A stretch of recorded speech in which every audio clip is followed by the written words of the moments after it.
Prezados amigos, fiéis seguidores do canal Professor Rico Guimarães. Sexo no Congresso Nacional. Alexandre Frota vai contar tudo. Esse é o tema do vídeo de hoje. Antes eu vou pedir para você dar um like neste vídeo para contribuir para que ele seja melhor recomendado para a audiência do YouTube. Se não for inscrito nesse canal, se inscreva como um mecanismo de fidelização às nossas ideias, ao nosso trabalho. Acione o sininho para ser notificado da produção de novos vídeos e compartilhe não somente este vídeo, mas outros vídeos deste canal para contribuir com o processo de desalienação popular. Alexandre Frota vai revelar tudo. Vai contar dos podres do Congresso Nacional, em especial das aventuras sexuais que se desenvolvem naquela casa. E, para contar sobre essas aventuras, nada melhor do que alguém com o seu currículo, a sua postura e o seu estereótipo. Pois bem, o Alexandre Frota, para os mais jovens que não conhecem o histórico dele, né, a biografia, ele é oriundo do Rio de Janeiro, né? E desde jovem começou a trabalhar com teatro e na televisão, estreou na novela Roque Santeiro, de autoria de Dias Gomes e Agnaldo Silva, no ano de 1985. Na época ele era um garoto de 20, 21 anos, e aí ele conseguiu despontar 2 anos depois com a novela Sassaricando, de Silvio de Abreu, fazendo um par romântico com a Cláudia Raia, essa mesmo de hoje, que já era muito bonita naquela época, e eles fizeram aquela dupla lá, Tancinha e Apolo, e dessa dupla saiu não só um casal que era referência na mídia, no que concerne ao aspecto profissional, como também saiu um casal de fato e de direito. Eles casaram 1 ano depois do sucesso da novela e foram casados por 3 ou 4 anos até a Cláudia Raia não aguentar mais o Frota. Depois o Frota foi assumindo trabalhos de menor relevância, sem ser tão bem sucedido como outrora, acabou migrando para o SBT, fez novela no SBT, sempre fazendo vilões, chegou a fazer também novela, se eu não me engano, na Record. Bem, aí a trajetória dele, no que concerne ao mainstream televisivo, foi decaindo. Até que chegou um determinado momento, afundado nas drogas, que, tendo uma série de contas para pagar, se viu obrigado, não sei exatamente, segundo ele, a fazer filmes pornográficos. E aí, ele acabou assinando contrato com a Brasileirinhas, que é uma referência em produção de filmes pornô, e protagonizou uma série de títulos fazendo sexo não só convencional, né, heteronormativo, como também fazendo filmes com homens, né, Menage à Trois, orgia. Bem, não vou entrar nesses detalhes, até porque tem menores talvez assistindo esse vídeo. Bem, depois de se aventurar no universo pornográfico, ele se redimiu, parece que se converteu por um tempo, e aí passou a adentrar ao universo do esporte, primeiro como jogador de futebol americano pelo Corinthians. Na época ele adorava o ex-presidente Lula, tirou até foto do lado dele, e depois também passou a fazer uma série de trabalhos dentro desse universo.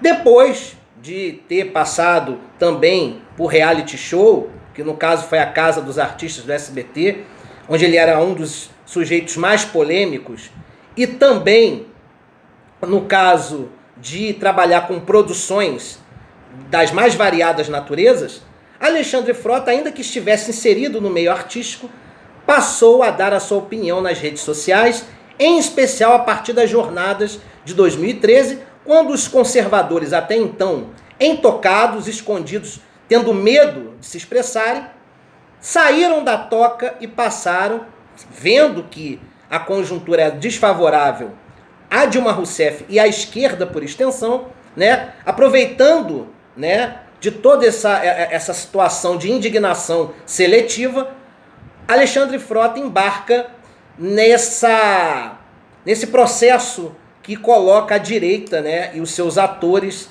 dentro do universo da formação de opinião, né? Então ele passa a produzir vídeos fazendo oposição a Dilma Rousseff, ao PT, ao ex-presidente Lula, né, à esquerda como um todo. E dessa série de vídeos ele acaba, nas redes sociais, conquistando muito sucesso e passa a ser também um referencial do protótipo do cidadão conservador brasileiro. Na verdade, ele estava desenvolvendo uma retórica reacionária, né, de segregação das minorias, de reforço da imagem do até então deputado Jair Bolsonaro, e aí ele caminhou com o Bolsonaro por todo o processo que levou Bozo à presidência da República. Depois de não conseguir entrar na estrutura de poder do Bolsonaro, ou seja, não conseguiu ministério, não conseguiu nenhum cargo de relevância, né? A presidência da Ancine, que era o sonho dele, e que, segundo ele, o Bolsonaro nem sabia do que se tratava. O Bolsonaro, gente, não sabia o que era Ancine, tá, gente? O Frota que teve que explicar a ele. Depois de ver que não conseguiu espaço, né, no alto clero do governo Bolsonaro, ele se volta contra o Bozo e passa a fazer oposição a ele. Só que ele faz uma oposição qualificada, porque, diferentemente da maioria daqueles que abandonaram o Bolsonaro, ele tem capital para prejudicar o presidente da República. Ele tem um dossiê guardado, onde aos poucos, em suaves prestações, visa comprometer o capital político do presidente. Mas o mérito do vídeo que está em questão não é esse, tá? Ele ameaça revelar o nome de uma deputada conservadora que estaria fazendo canguru perneta na sala da CCJ, a Comissão de Constituição e Justiça do Congresso Nacional. É isso mesmo. Ele acabou pegando essa deputada fazendo sexo com um indivíduo dentro da sala da CCJ. E olha, não duvidem do Frota não. Às vezes ele fala demais, ele fala mais do que tem capacidade de fazer, mas ele costuma ser surpreendente, tá? Hoje mesmo, na reunião da CPMI da Fake News, ele levou um bolo de laranja comemorando 1 ano que o caso Queiroz não foi resolvido. Então não duvidem do Alexandre Frota não, ele é maluco, ele é porra louca, mas ele faz as coisas, hein? Então ele ameaça revelar o nome dessa deputada conservadora que foi pega em flagrante por ele fazendo sexo dentro da sala da CCJ, né? E aí, claro, isso vai comprometer por quê? Primeiro porque essa deputada, se tiver o nome revelado, vai ver o seu capital político perante os conservadores ser prejudicado, né? Além de mexer, né, com as suas particularidades, com a sua vida pessoal, da sua condição de mulher, e também, gente, uma coisa muito importante que remete a nós, cidadãos pagadores de impostos. Ela estava praticando sexo dentro de uma sala da Comissão de Constituição e Justiça, um espaço que tem um certo cerimonial, né, que, caramba, exige uma certa formalidade, principalmente de uma deputada. Então, por mais que eu seja contra a revelação do nome para escárnio público, ou seja, para que ela seja depredada em praça pública, ainda assim, por outro lado, Capetinha fica só com tridente. Caramba, se ela se diz conservadora, ainda que com uma retórica reacionária, se ela quer, através de um moralismo hipócrita, impor a sua agenda padronizadora de costumes e valores morais sobre as outras mulheres do nosso país, ela não tem moral para falar sob a ótica desse moralismo, fazendo o que fez dentro do Congresso Nacional, na sala da CCJ. Então, eu sinceramente não tenho nada a ver com a vida pessoal dela. Fora do Congresso, ela pode sair com quem quiser. Vale lembrar que a deputada é casada, o que traz, né, um complicador muito maior se porventura existir a revelação por parte do Frota. Então, ela é casada, né, deputada, moralista, pseudo-conservadora, tem um extrato político eleitoral a representar. E, além disso, num espaço público, né, que exige, né, uma certa formalidade, espaço que é nosso, do povo, ela vai e pratica atentado violento ao pudor, né? Sexo, né? De uma maneira que, no caso, nos aflige. Não sejamos hipócritas. É claro que isso rola lá dentro com deputados de direita, de esquerda, de centro, da PQP.